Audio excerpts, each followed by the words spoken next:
4 losses in its last 5 games, has Avery Johnson's squad on the brink. You guys got back to scoring on defense again. What was it like when you saw Minka pick it off and start moving the other direction? But it's important to remember, he could have been a Milwaukee Brewer. He could have been a Miami Marlin, but he has remained a member of the Crimson Tide. Well, today was Wear Red Day for heart disease, and it was the power of pink meat at gymnastics, which is really just too many colors for this colorblind guy to handle.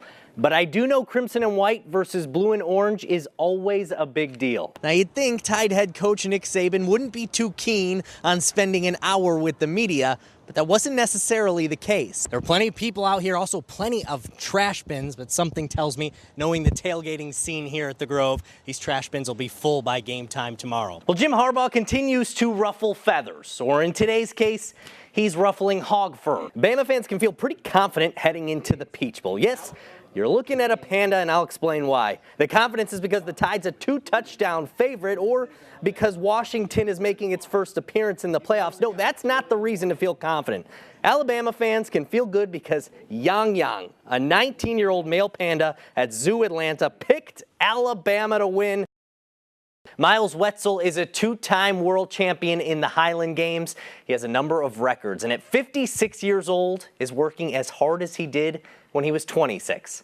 I got a chance to learn from the man with no quit. Miles Wetzel may sound a bit intimidating.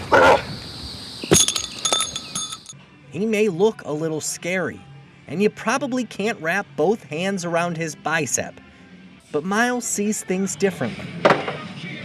I look in the mirror and see a 120-pound guy. I see a very thin guy in the mirror. Not quite what those around him see. But Miles is talking about himself in high school before he ever lifted weights. I was the kid that was in your school that was the skinniest kid in the school. I was the freaky, skinny kid who carried the briefcase. Now he carries weights and stones and pitchforks. He's a walking contradiction, a South Florida native who now lives in Tuscaloosa and competes in the Highland Games, a Scottish tradition.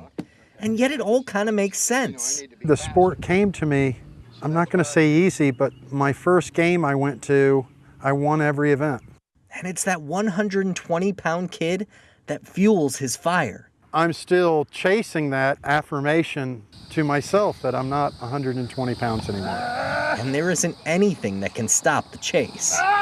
He's got the biggest heart of anybody I've ever met. He's got a big heart that he's got no quit. You know, that's what football players and baseball players, man, he's all heart. Well, Miles is all heart.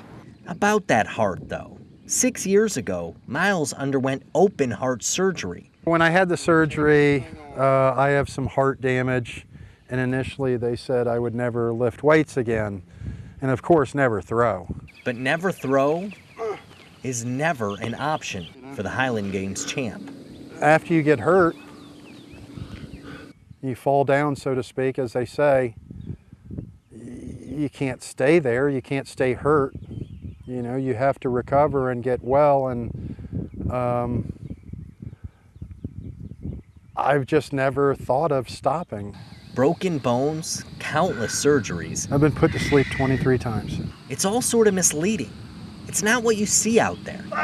What you see is a mountain of a man at 56 years old hurling 40-plus pound weights week after week after week. I don't think about any injuries. I don't think about another injury, and I just think about throwing far. I don't see a limit. You know, Miles will go on doing what he is, which is getting stronger until the day he leaves us.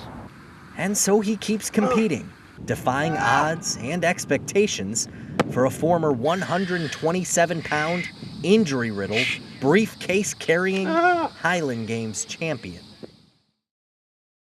Alabama's NCAA tournament bid was effectively squashed when the Tide lost 3 of its last 4 regular season games.